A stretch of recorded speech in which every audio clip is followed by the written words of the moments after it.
ప్రభునామానికి మహిమ కలుగునుగాక. కూడొచ్చిన మీ అందరికీ, కర్మల ఆత్మీయ సహవాస సంఘ విశ్వాసులందరికీ మన ప్రభువును ప్రియ రక్షకుడునైన యేసుక్రీస్తు వారి శ్రేష్టమైన నామలో శుభములు. అందరికీ వందనాలండి.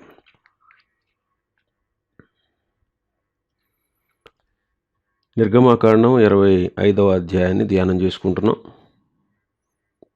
నిర్గమాకాండం 25వ అధ్యాయం 31వ వచనం నుంచి 40వ వచనం వరకు ఉన్నటువంటి పరిశుద్ధ గ్రంథములో ప్రత్యక్ష గుడారములో ఉన్నటువంటి ఉపకరణాల్లో ఒకటి దీపవృక్షం. ఆ దీపవృక్షాన్ని గురించి మనం ధ్యానం చేసుకుంటున్నాం. దీపవృక్షం ప్రభువైన యేసుక్రీస్తుకు పోలికని, సంఘమునకు పోలికని, విశ్వాసికి పోలికగా ఉందని మనం ధ్యానం చేసుకుంటూ వస్తున్నాం.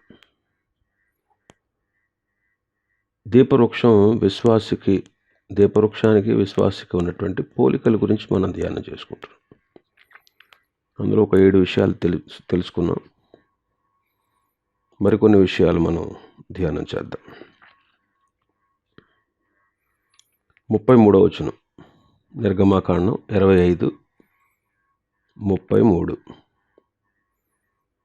ఒక కొమ్మలో మొగ్గ పువ్వు గల బాదము రూపమైన 3 కలశములు, రెండవ కొమ్మలో మొగ్గ పువ్వు గల బాదం రూపమైన 3 కలశములు అట్లు దీపవృక్షము నుండి బయలుదేరు కొమ్మలలో ఉండవలెను.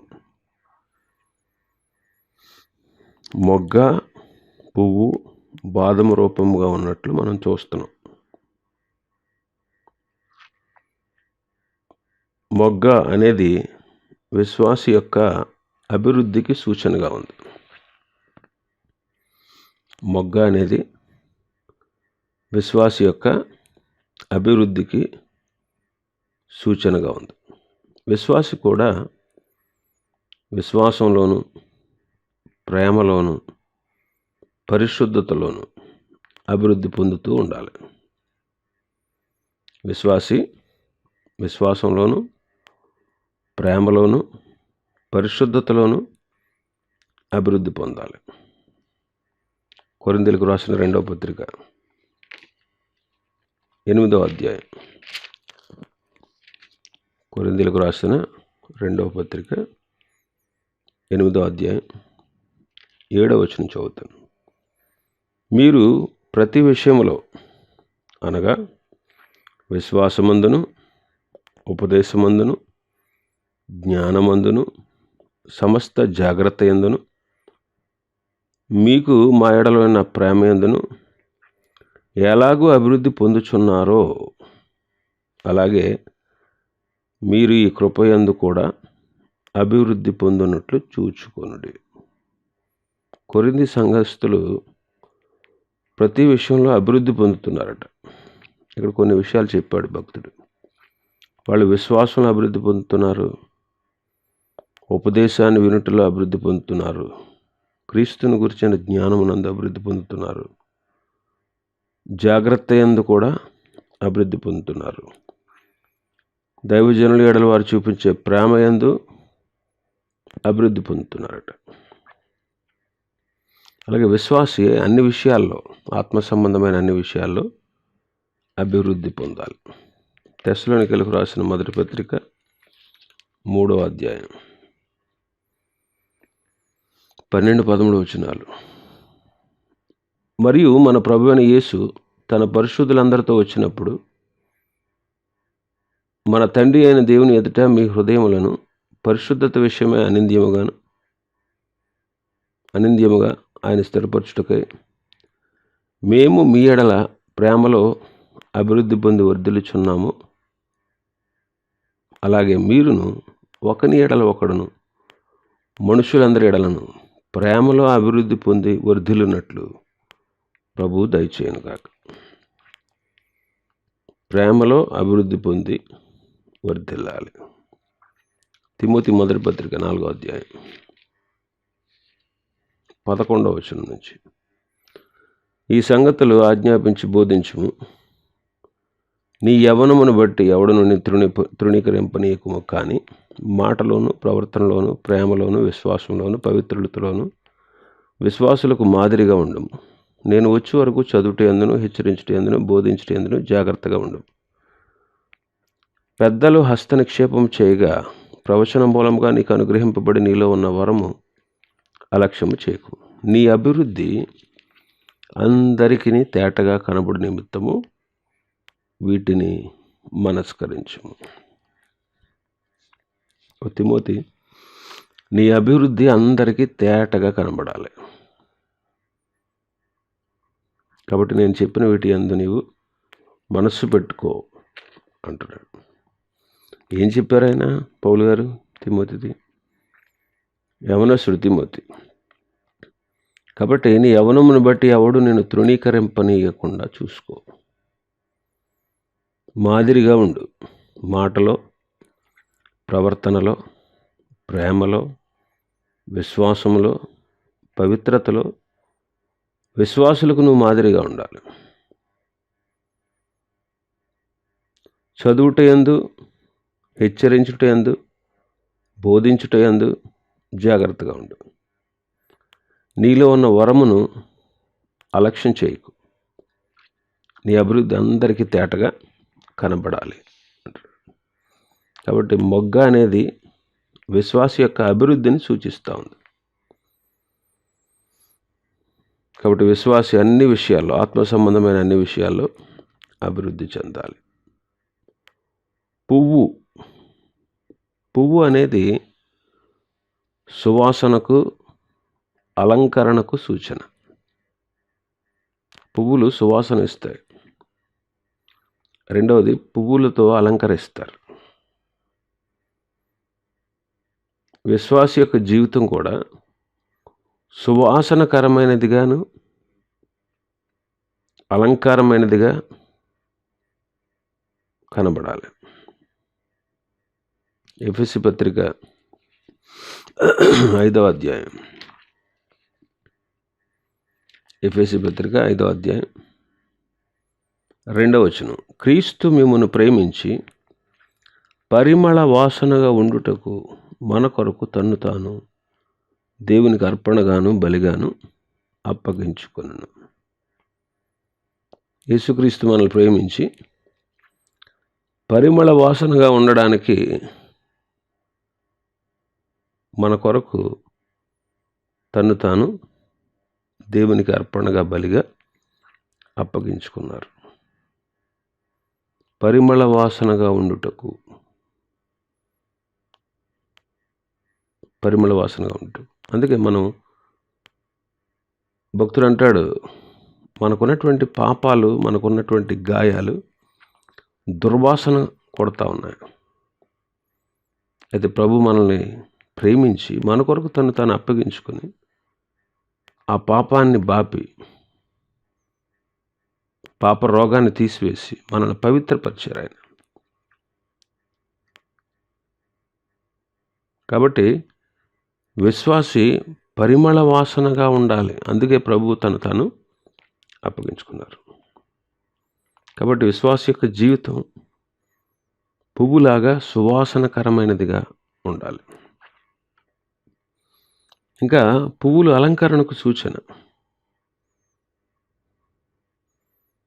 విశ్వాసి బాహ్య అలంకరణ కాదు, కానీ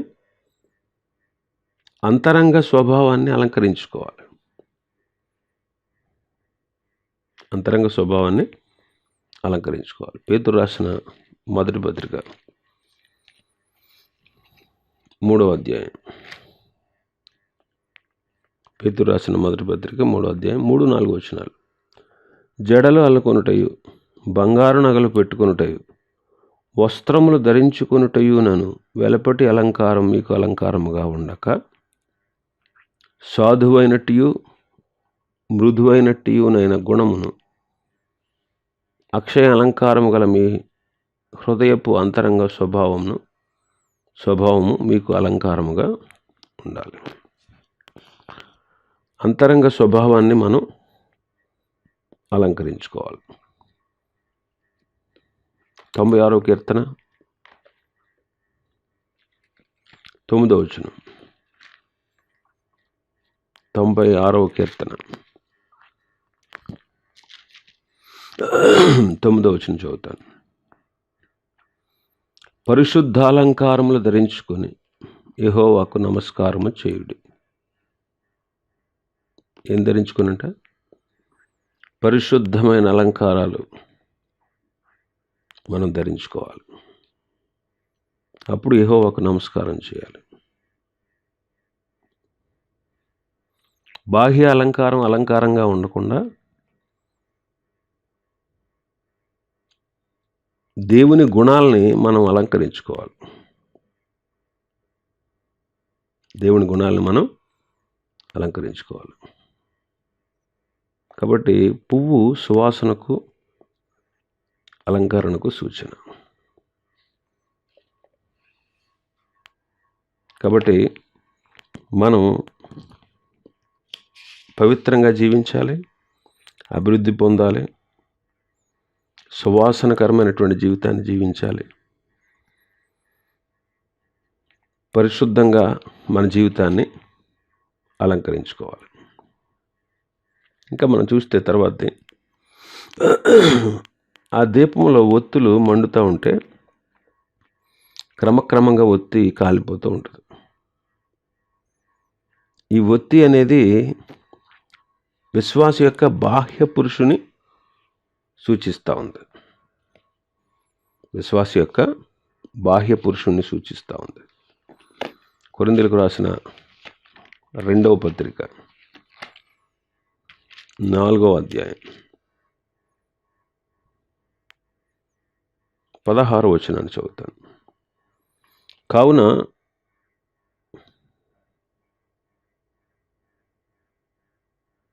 4వ అధ్యాయం 16వ వచనం.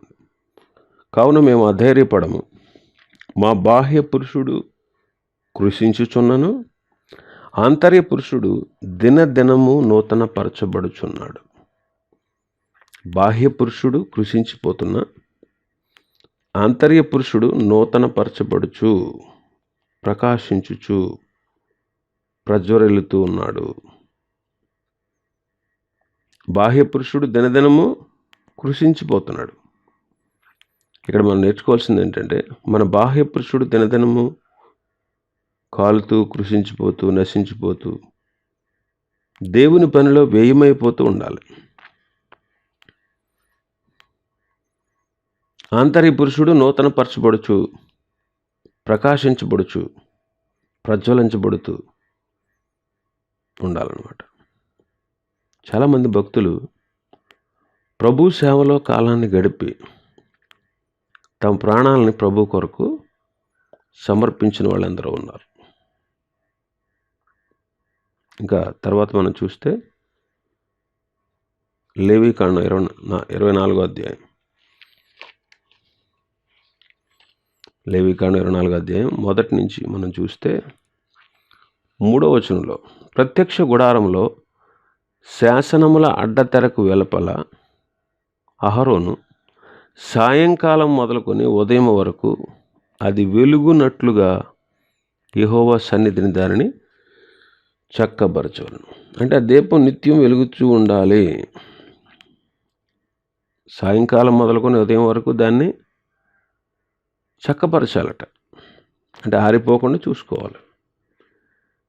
ఇది సాక్ష్యానికి గుర్తు. విశ్వాసి ఎల్లప్పుడూ కూడా యేసుక్రీస్తుని గురించి సాక్ష్యం ఇచ్చేవాడుగా ఉండాలి. 71వ కీర్తన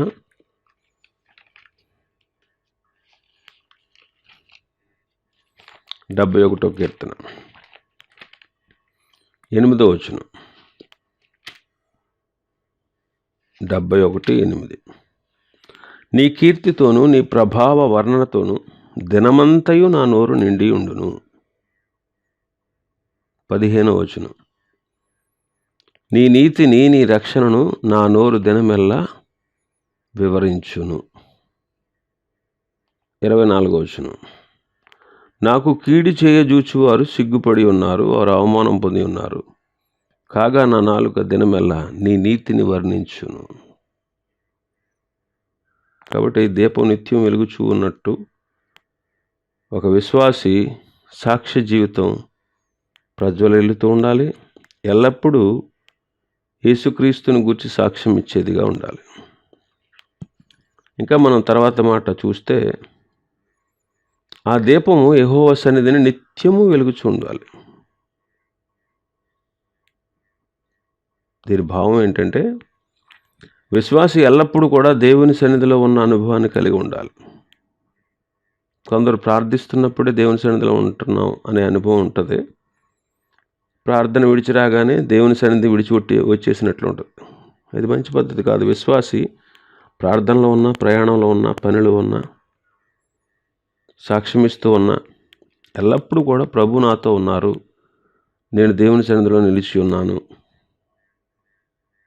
అందుకే ఏలియా గారు అంటారు, ఎవని సన్నిధిని నేను నిలిచి ఉన్నాను అంటారు రాజుతో మాట్లాడేటప్పుడు. కాబట్టి నిత్యము దేవుని సన్నిధిలో ఉన్నట్లు మనం ఉండాలి. అప్పుడే సాతాను మనల్ని ముట్టుకోడు. అప్పుడే సాతాను మన దరి చేరలేడు. కాబట్టి విశ్వాసి అనుభవాన్ని కలిగి ఉండాలి. ఎక్కడికి వెళ్ళినా సరే మనం ప్రభు సన్నిధిలోనే ఉన్నాం అనే అనుభవం మనతో ఉండాలి. ఇంకా మనం తర్వాత మాట చూస్తే దీపం వెలుగుతూ ఉంటుంది. కొన్నిసార్లు మసి కొప్పుకొని సరిగా వెలగదు. కనుకనే దాన్ని అహరోను చక్కబరచాలి అని చెబుతున్నాం. విశ్వాస యొక్క జీవితం కొన్నిసార్లు సరిగా ప్రజ్వరించలేనటువంటి స్థితి ఉంటుంది. అయితే మన ప్రధాన యాజకుడైనటువంటి యేసుక్రీస్తు వారు మనల్ని చక్క చేస్తూ ఉంటారు. అయితే మనల్ని ఆయన చక్క చేసినప్పుడల్లా మనం సంపూర్ణమైనటువంటి దీనత్వాన్ని కలిగి ఉండాలి.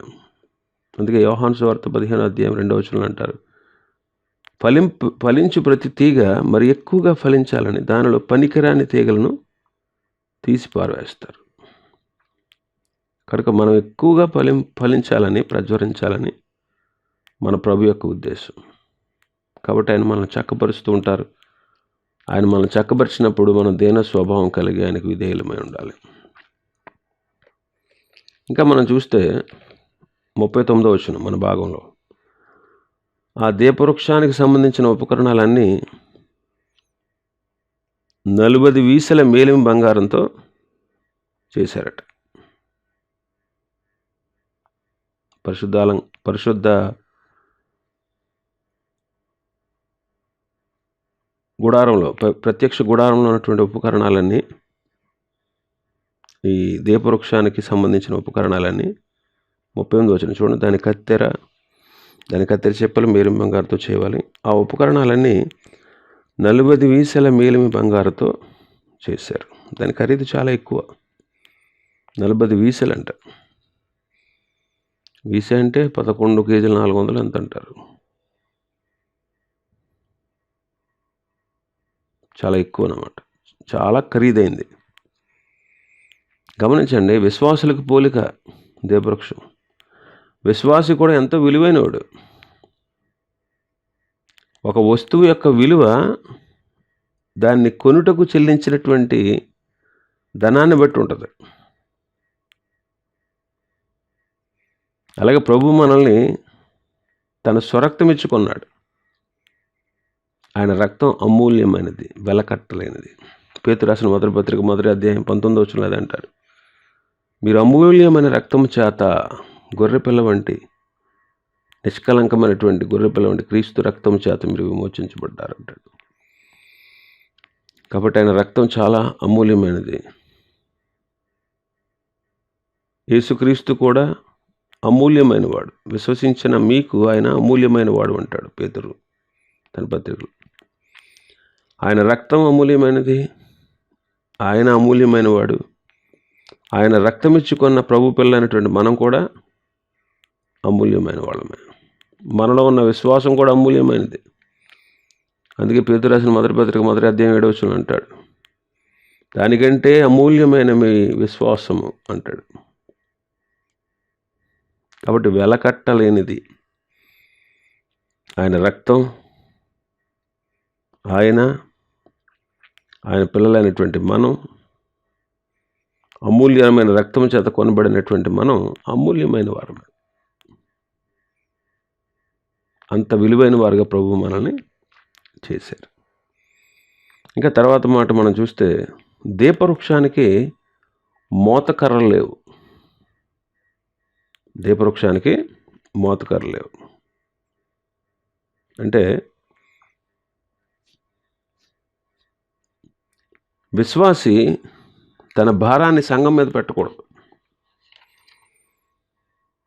విశ్వాసి తన యొక్క భారాన్ని సంపూర్ణంగా ప్రభు మీదనే పెట్టాలి. ఎందుకంటే ఆయనే మన భారాన్ని భరించేవాడు. ఆయన మన భారాన్ని భరించేవాడు. అందుకే భక్తుడు అంటాడు, నీ భారము యెహోవా మీద మోపుము, ఆయనే నిన్ను ఆదుకుంటారు. కాబట్టి మన భారం ప్రభు మీద మోపాలి. కీర్తన 37:5 నీ మార్గము యెహోవాకు అప్పగింపుము, నీవు ఆయనను నమ్ముకొనుము, ఆయన నీ కార్యము నెరవేర్చును అంటారు. 55 కీర్తన 22 55:22 నీ భారం యెహోవా మీద మోపుము, ఆయనే నిన్ను ఆదుకొనును. కాబట్టి మన భారం ప్రభు మీద మోపాలి.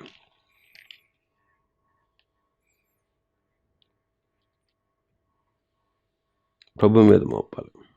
కాబట్టి మన భారం ప్రభు మీద మోపుతున్నామా లేదా? ఆయనే మనకు సహాయం చేసేవాడు, ఆయన మన భారాన్ని భరించేవాడు. ఇంకా ఈ దీపవృక్షంలో కొన్ని సంఖ్యలు కనబడుతున్నాయి.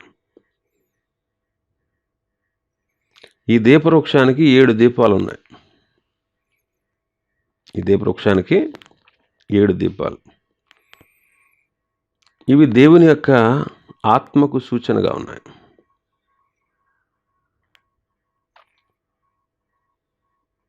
దేవుని 7 ఆత్మలు అని చదువుతాం. 7 ఆత్మలు అంటే 7 ఆత్మలు ఉన్నాయా దేవునికని కాదు.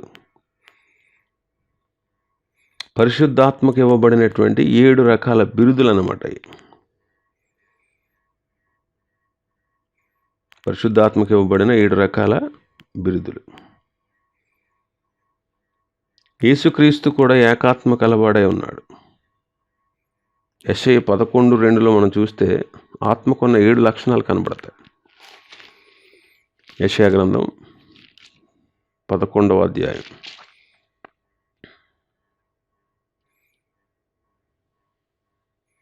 2వ వచనం, యెహోవా ఆత్మ జ్ఞాన వివేకములకు ఆధారమగు ఆత్మ, ఆలోచన బలములకు ఆధారమగు ఆత్మ, తెలివిని యెహోవా యందు భయభక్తులను పుట్టించు ఆత్మ అతని మీద నిలుచును. జ్ఞానం కలిగిన ఆత్మ, వివేకములకు ఆధారమగు ఆత్మ, ఆలోచన కలిగించే ఆత్మ, బలపరిచే ఆత్మ, తెలివిని పుట్టించే ఆత్మ, యెహోవా యందు భయాన్ని భక్తిని పుట్టించేటువంటి ఆత్మ. పరిశుద్ధాత్మకు ఇవ్వబడిన 7 నామాలు ఇవి. దీపవృక్షానికి 7 దీపాల్లో ఉన్నట్టు ఆ 7 దీపాలు నూనె ఉండుట వలననే ప్రకాశించబడుతున్నట్టు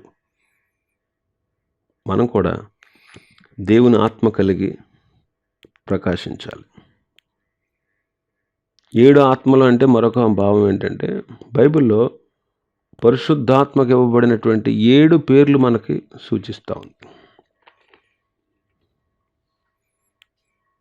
కాబట్టి ఆయన పరిశుద్ధాత్మ, ఆదరణకరమైన ఆత్మ, సత్యస్వరూపి అయిన ఆత్మ, వాగ్దానం చేయబడిన ఆత్మ, దేవుని ఆత్మ, క్రీస్తు ఆత్మ, ప్రభువు యెహోవా ఆత్మ, ఇలాగా పరిశుద్ధాత్మకు ఇవ్వబడిన 7 నామాలు మనకు కనబడతా ఉన్నాయి. కాబట్టి 7 ఆత్మలు అంటే పరిశుద్ధాత్మకు కలిగి ఉన్న 7 స్వభావాలు, 7 బిరుదులు మనకు కనబడుతున్నాయి. 7 అనేది బైబిల్లో సంపూర్ణ సంఖ్యను సూచిస్తూ ఉంది. ప్రకటన గ్రంథంలో 7 అనేది 56 సార్లు ఉంది. కాబట్టి యేసుక్రీస్తు సంపూర్ణమైనటువంటి వెలుగు కలిగిన వాడని ఈ దీపవృక్షం మనకి తెలియపరుస్తూ ఉంది. ఇంకా మనం ఈ దీపవృక్షంలో మరొక సంఖ్యను చూస్తాం, 6. దీపవృక్షానికి ఇటు అటు 2 ప్రక్కల 6 కొమ్మలు కలిగి ఉంది. 6 అనేది మానవుని సంఖ్య. మానవుని సంఖ్యను ఎందుకంటారంటే, ప్రభు సృష్టిలో మనిషి 6వ దినాన సృజించబడ్డాడు.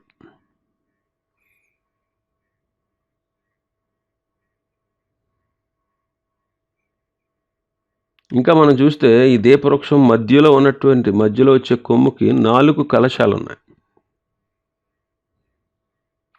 4 అనేది బైబిల్లో నలుదిక్కులను ఉన్నటువంటి జనాంగానికి సూచనగా ఉంది. అందుకే 4 దిక్కుల నుంచి ప్రభు తన బిడ్డలను తన రాజ్యంలో చేర్చుకుంటారు. ఇంకా ఈ దీపవృక్షంలో 3 అనే సంఖ్య చూస్తున్నాం. ఎందుకంటే ఒక ప్రక్క 3 కలశములు, మరొక ప్రక్క 3 కొమ్మలు, 3 కలశాలు. ఇది త్రిత్వాన్ని సూచిస్తూ ఉంది. మానవుడు త్రిత్వం కలిగిన వాడు, ఆత్మ, జీవము, శరీరము. గత దినంలో చదువుకున్నాం, తెస్సలోనికీయులకు రాసిన మొదటి పత్రిక 5:22. మనిషి తత్వం, మానవ తత్వం ఏంటంటే మానవుడికి 3 ఉంటాయి. ఒకటి ఆత్మ, రెండవది జీవం, దాన్నే ప్రాణం అంటారు, మూడవది శరీరం. దైవతత్వం కూడా ఉంది, తండ్రి, కుమారుడు, పరిశుద్ధాత్ముడు. అపవాదికి కూడా త్రిత్వం ఉంది. అపవాది క్రూరమృగం, అబద్ధ ప్రవక్త. లోకం అంతా ఎక్కడ చూసినా త్రిత్వంతోనే ఉంటుంది. నీరు ఘన రూపంలో ఉంటుంది, మంచు ద్రవ రూపంలో ఉంటుంది, నీళ్ళు మంచినీళ్ళు వాయు రూపంలో ఉంటుంది, ఆవిరి.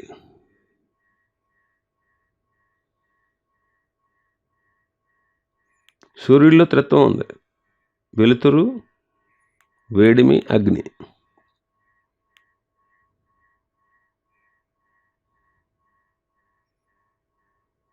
కాబట్టి గమనించండి, ఎక్కడైనా సరే ప్రతిదీ కూడా.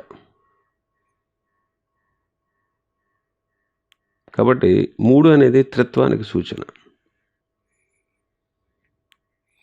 ఇంకా మనం ఈ దీపవృక్షాన్ని గురించి ఇంకెక్కడైనా సందర్భం ఉందా అని మనం ఆలోచన చేస్తే జకర్యా గ్రంథంలో కనబడుతుంది. జకర్యా గ్రంథం 4వ అధ్యాయం. జకర్యా గ్రంథం 4వ అధ్యాయం మొదటి నుంచి. నాతో మాట్లాడుచున్న దూత తిరిగి వచ్చి, నిద్రపోయిన ఒకరిని లేపినట్లు నన్ను లేపి, నీకేమి కనబడుచున్నదని అడగగా, నేను సువర్ణమయమైన దీపస్తంభమును, దాని మీద ఒక ప్రమిదను, దీపస్తంభములకు 7 దీపములను, దీపములకు 7 గొట్టములను కనబడుచున్నవి. మరియు 2 ఒలివ చెట్లు దీపస్తంభమును కుడి పక్కన ఒకటి, ఎడం ప్రక్కన ఒకటి కనబడుచున్నని చెప్పి, నా ఏలినవాడ ఇదేమిటని నాతో మాట్లాడుచున్న దూతను అడిగితిని. నాతో మాట్లాడుచున్న దూత ఇదేమిటో నీకు తెలియదా అని నన్ను అడగగా, నేను నా ఏలినవాడ నాకు తెలియదంటిని. అప్పుడు అతడు నాతో ఇట్లనెను, జెరుబ్బాబెలునకు ప్రత్యక్షముగా యెహోవా వాక్కు ఇదే, శక్తి చేతనైనను బలం చేతనైనను కాక నా ఆత్మచేతన ఇది జరుగునని సైన్యములకు అధిపతి యెహోవా సెలవిచ్చెను. గొప్ప పర్వతమా, జెరుబ్బాబెలును అడ్డగించుటకు నీవు ఏమాత్రపు దానవు?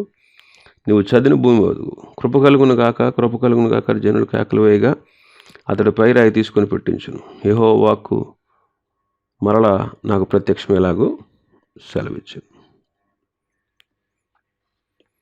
ఇక్కడ దీపవృక్షము దేవుని శక్తిని చూపిస్తూ ఉంది. ఇశ్రాయేలీయులు చెరలో నుంచి వచ్చారు. 70 సంవత్సరాల చెర ముగించుకొని మొదటిసారిగా వచ్చారు. మొదటిసారిగా వారు జెరుబ్బాబెలు నాయకత్వంలో వచ్చారు. జెరుబ్బాబెలు నాయకత్వంలో మందిరాన్ని కడతా ఉన్నారు.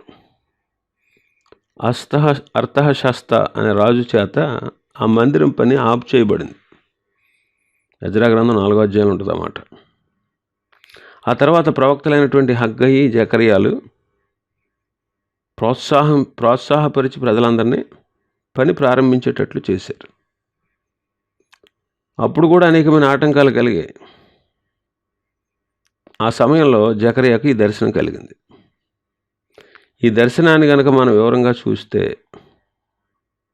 2వ వచనంలో ఏముంది? నీకేమి కనపడుచున్నదనగా నేను సువర్ణమయమైన దీపస్తంభమును, దాని మీద ఒక ప్రమిదయు, దీపస్తంభమునకు 7 దీపములను, దీపమునకు 7 గొట్టములు కనబడుచున్నవి. తర్వాత ఒలివ చెట్లు, ఇరుపక్కల 2 ఒలివ చెట్లు కనబడుతున్నాయి. ఈ ఒలివ చెట్లు ఏంటంటే వీళ్ళిద్దరూ కూడా 11వ వచనం, దీపస్తంభమునకు ఇరుప్రక్కల ఈ 2 ఒలివ చెట్లు ఏమిటనియు 2 బంగారు కొమ్మలలో నుండి సువర్ణ తైలమును కుమ్మరించి ఒలివ చెట్లు కొన్న 2 కొమ్మలు ఏమిటని నేను అతను అడగగా అతను నాతో,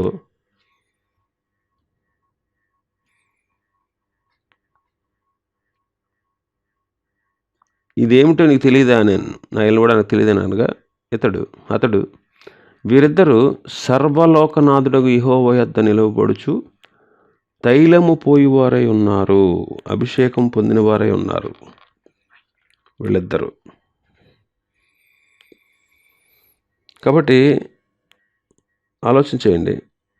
దీపస్తంభాన్ని గురించి మనం చూస్తే 4వ వచనం నుంచి 7వ వచనం వరకు దూత చెప్తున్న మాట ఏంటంటే, శక్తి చేతనైనను బలం చేతనైనను కాదు, నా ఆత్మ చేత ఈ మందిర పని జరుగుతుంది. జెరుబ్బాబెలు నాయకత్వంలో ఇశ్రాయేలులు యెరూషలేముకు వచ్చారు. జెరుబ్బాబెలు రాజ కుటుంబీకుడు. అయితే మందిరం పని ఆఫ్ చేయబడింది అర్తహషస్త కాలంలో. అందుకే అంటున్నాడు, గొప్ప పర్వతమా అంటే అర్తహషస్త గురించి రాస్తూ, గొప్ప పర్వతమా, జెరుబ్బాబెలును అడ్డగించడానికి నీవు ఏమాత్రం నువ్వు చదును భూమి అయిపోతావు. నా ప్రజలు కృప కలుగును గాక అని మాట్లాడుతూ ఉంటే, అది పలుకుతూ ఉంటే మందిరం పని ప్రారంభించబడుతుంది. శక్తి చేత కాదు, బలము చేత కాదు, నా ఆత్మ చేతనే ఈ కార్యం జరుగుతుంది. దాన్ని ఎవడు అడ్డగించలేడు. గొప్ప పర్వతమైనటువంటి ఆ అర్తహషస్త అతని రాజ్యాన్ని చదునుగా చేసేస్తాడు దేవుడు. కాబట్టి ఇక్కడ దేవుని ఆత్మ చేత ఏ కార్యమైనా సంపూర్తి అవుతుంది అనే సత్యం ఈ దీపవృక్షం, ఆ సత్యాన్ని ఈ దీపవృక్షం మనకు తెలియపరుస్తూ ఉంది. అంటే దేవుని ఆత్మ ఎక్కడ ఉంటుందో దేవుని శక్తి కూడా అక్కడ ఉంటుంది. అపొస్తలులు కూడా దేవుని ఆత్మ చేత, శక్తి చేత పనిచేసిన వాళ్ళుగా, ఎన్నో ఉపద్రవాలు వాళ్ళకు వచ్చినా, ఆటంకాలు వచ్చినా వాళ్ళు అధిగమించి ఆ దినాల్లో దేవుని పరిచర్య వాళ్ళు చేశారు. వాళ్ళ ఆ దినాల్లో దేవుని వర్తమానాలు అందిస్తూ ఉంటే గొప్ప శక్తి కనపరచబడింది. సాతాను పారిపోయాడు, సాతాను ఓడిపోయాడు. గొప్ప పర్వతం వంటి సాతాను చదునైపోయాడు. అందుకే దేవుని రాజ్యం మాటలతో కాదంట, శక్తితో ఉంది అంటాడు అపొస్తలుడు పౌలు. ఈ దినాల్లో మనం విచారంతో చెప్పాల్సింది ఏంటంటే, దేవుని సంఘాల మధ్యలో, సేవకుల మధ్యలో శక్తి లేకపోవడాన్ని మనం చూస్తున్నాం. శక్తి లేదు. ఇప్పుడు చాలామంది సేవకులు చెప్పే ఉపదేశాలను చూసి సాతాను నవ్వుతున్నాడు. చాలామంది పుస్తకాలు చదివేసి జ్ఞానయుక్తమైన తీయని మాటలతో ప్రసంగాలు చేస్తున్నారు, కానీ ప్రజలను నవ్వించేటువంటి కథలు, కవితలు చెప్పి చేస్తున్నారు. కానీ దేవుని సేవకులు చేసే ఉపదేశాల్లో చాలా చోట్ల శక్తి కనిపించట్లేదు. సువార్త సభల్లో కావచ్చు, బైబిల్ కాలేజీల్లో కావచ్చు, దేవుని శక్తి కనబడట్లేదు. మరి ఆనాడు ఎలీషా శిష్యులు చెట్లు నరకడానికి వెళ్ళారు. గొడ్డలు నదిలో పడిందంట.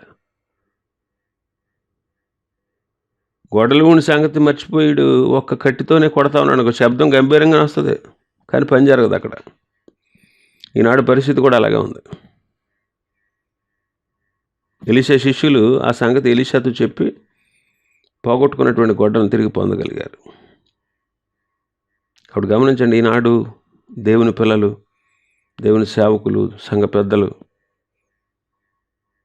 కన్నీళ్లతో మొరపెట్టి దినదినము దేవుని సన్నిధిలో దేవుని శక్తిని పొందుకొని దేవుని పని జరిగించాలి. దేవుని సంఘంలో శక్తిని కోల్పోవడం వల్ల సమస్యలు పర్వతాల్లాగా పెరిగిపోతున్నాయి. పర్వతాలు చదును భూమి అయిపోవాలి. అసలు గొప్ప పర్వతమా, జెరుబ్బాబెలును అడ్డగించడానికి నువ్వు ఏమాత్రపు దానం అంటాడు. గొప్ప పర్వతం ఆ రాజే, అర్థహశస్త. ఆటంకాలన్నీ అధిగమించారు వాళ్ళు. కాబట్టి ఈనాడు పర్వతాలలాగా సమస్యలు పెరిగిపోతున్నాయి సంఘాల్లో. అందుకే దేవుని సంఘాల్లో పార్టీలు ఎక్కువైపోయాయి. దేవుని సేవకులు, దేవుని సభ్యులు, దేవుని సంఘ సభ్యులు, సంఘ పెద్దలు కన్నీటితో దేవుని సన్నిధిలో మొరపెట్టి శక్తితో నింపబడి పనిచేయాలి.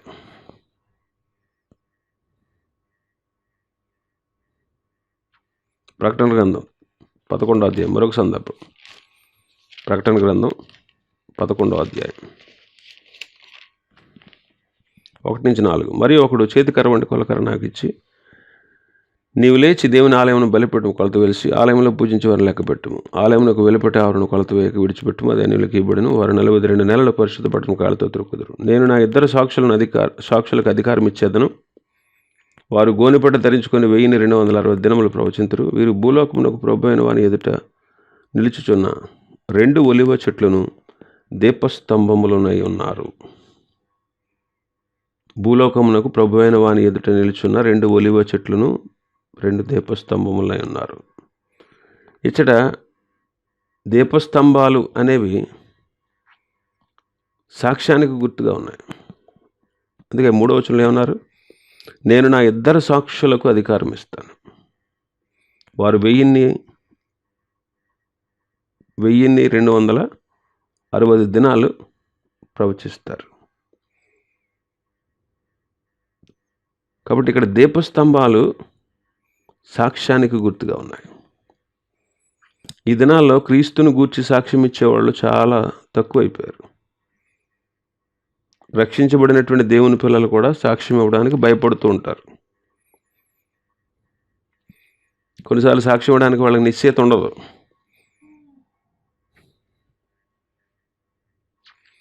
చాలామందికి ఎంత విద్య ఉన్నా సాక్ష్యం ఇవ్వడానికి భయపడుతూ ఉంటారు, ఎంత జ్ఞానవంతులైనా. ఆలోచించండి, మన మంచితనం ఎవరిని మార్చలేదండి, కానీ యేసుని గూర్చిన సాక్ష్యం ఇచ్చి అనేకులు మనం మార్చాల్సిన బాధ్యత మనపై ఉంది. పౌలు గారు అంటాడు, అపోస్తుల కార్యములు 28వ అధ్యాయంలో, అపోస్తుల కార్యములు 28వ అధ్యాయం 20వ వచనం, 28-20. ఈ హేతు చేతనే మిమ్మల్ని చూచి మాట్లాడవాలని పిలిపించితిని. ఇశ్రాయేలు యొక్క నిరీక్షణ కోసము ఈ గొలుసులతో కట్టబడి ఉన్నాను వారితో చెప్పాను. 23వ వచనం.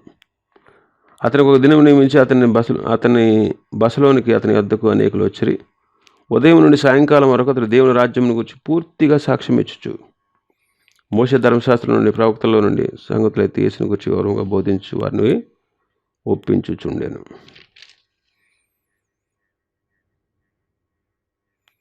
ముప్పై 31వ వచనం. ఏ ఆటంకమును లేక పూర్ణ ధైర్యంతో దేవుని రాజ్యమును గురించి ప్రకటించు ప్రభువైన యేసుక్రీస్తుని గురించిన సంగతులు బోధించుచు ఉండెను. కాబట్టి మనం సాక్ష్యం ఇవ్వాలండి. కాబట్టి దీపస్తంభం సాక్ష్యానికి సూచన. దయ్యం వదిలిపోయాడు, సేనాని దయ్యం వదిలిపోయిన వాడితో ప్రభు ఏం చెప్పారు? నీవు నీ ఇంటికి వెళ్ళి దేవుడు నీ అందు కనికరపడి నీకు చేసిన కార్యాలని చెప్పు అంటే వాడు తెక్కపల్లి అనే ప్రాంతం అంతటా ప్రకటించి ప్రజలను విభ్రాంతిపరిచాడట. అనేకుల మార్పుకు కారణమయ్యాడు. కాబట్టి మనం కూడా సాక్ష్యం ఇవ్వాల్సిన బాధ్యత ఉంది. దీపస్తంభం సాక్ష్యానికి సూచన. మనం కూడా సాక్ష్యం ఇవ్వాలి. ఇవ్వండి ఈ 25వ అధ్యాయంలో ఉన్నటువంటి సంగతులు. ప్రభు చిత్తమైతే రేపు ఉదయం మరొక అధ్యాయాన్ని ప్రారంభించుకుందాం. దేవుడి వాక్యాన్ని మన వెనుకడిలో ఆశీర్వదించును గాక. ఆమేన్.